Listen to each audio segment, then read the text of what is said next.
Friends, Guga नवमी की पूजा करने के लिए सबसे पहले हमें काजल चाहिए होगा। तो आप स्टिक वाला काजल ले लें या पेंसिल वाला, डब्बी वाला, कोई भी काजल आप ले सकते हैं। उससे हमें दीवार पर गुगा जी महाराज का चित्र बनाना है। तो देखिए, हमें गुगा जी महाराज का घोड़ा बनाना है और घोड़े पर बैठे हुए गुगा जी महाराज बनाने हैं।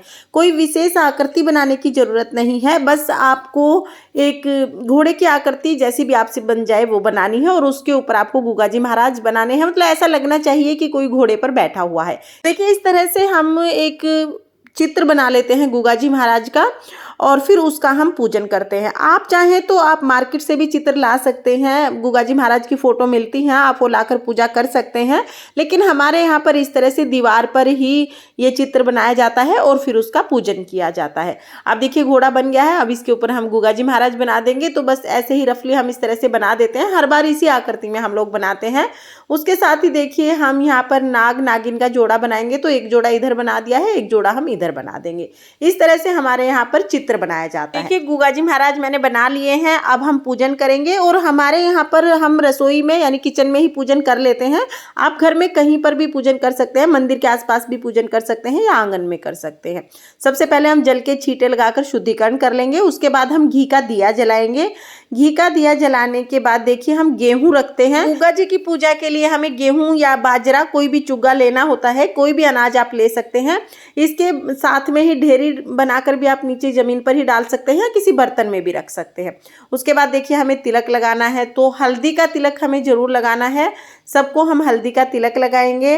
यहाँ पर जो हमने नाग नागिन का जोड़ा बनाया है उनको भी हल्दी का तिलक लगाएंगे। गुगा जी महाराज को भी, सभी को हल्दी का तिलक लगा देंगे। भादों के महीने में नागों की पूजा की जाती है और गुगा जी महाराज नागों के देवता हैं। तो भादो माह के कृष्ण पक्ष में जो नौमी तिथि आती है ना, उस दिन गुगा का पूजन किया जाता है। इसके बाद देखिए, तिलक रोली से भी लगा देंगे। फिर हम अक्षत समर्पित कर देंगे और उसके बाद हम वस्त्र स्वरूप सभी को कलावा समर्पित करेंगे। तो जैसा कि मैंने आपको बताया कि भादो मास के कृष्ण पक्ष की नौमी तिथि को गुगा पूजते हैं, यानी कृष्ण जन्माष्टमी से अगले दिन हमें ये पूजा करनी होती है और सुबह सुबह हमें ये पूजा करनी होती है। इसके बाद देखिए, जो रक्षाबंधन पर बहनों ने राखी बांधी थी, वो सभी राखी खोलकर हम गुगा पर चढ़ा देते हैं। तो जो भी राखियां आपके हाथों में बंधी हुई हैं, घर में सभी के हाथों में जो राखियां बंधी हुई हैं, गुगा नवमी के दिन वो राखियां खोल लेते हैं और फिर गुगा की पूजा में हम ये सारी राखियां चढ़ा देते हैं। उसके बाद इन्हें मंदिर में चढ़ा के आते हैं। तो यहाँ पर हमने राखियां चढ़ा दी हैं। दक्षिणा आप जरूर चढ़ा दें। उसके साथ ही देखिए, हमारे यहाँ पर अठावड़ी बनाई जाती है, यानी एक बड़ी रोटी बनाई जाती है और 8 छोटी रोटियां बनाई जाती हैं। किसी के यहाँ पर 8 छोटी रोटी बनती है, किसी के यहाँ पर 7 बनती हैं और उसके ऊपर गुड़ रखा जाता है। तो ये अठावड़ी होती है। इसी का हमारे यहाँ पर भोग समर्पित किया जाता है। किसी किसी के यहाँ पर हलवा पूरी बनाए जाते हैं, किसी किसी के यहाँ पर पूड़े पूरी बनाए जाते हैं। तो आपके यहाँ पर जो भी भोग स्वरूप बनाया जाता हो वो आप भोग समर्पित करें। तो हमारे यहाँ पर अठावड़ी चढ़ाई जाती है। हमने अठावड़ी का भोग समर्पित कर दिया है। तो अगर आपने व्रत किया है गुगा नवमी का, तो फिर आप व्रत कथा सुन लें। अगर आपने व्रत नहीं किया है तो फिर हम भोग समर्पित करने के बाद आरती कर लेंगे। तो यहाँ पर देखिए, हम आरती करेंगे। आप 5 बार जब हम आरती घुमाते हैं, ऐसे आरती उतारते हैं, तो इसे आरती का स्वरूप कहा जाता है। तो आप इस तरह आरती कर सकते हैं। आपको आरती अगर आती है गुगा जी महाराज की, तो आरती गाकर भी कर सकते हैं। इसके बाद देखिए, अपने हाथ में जल लेकर हम इस तरह से वार देंगे। तो 2 बार हम इस तरह से जल वार देंगे।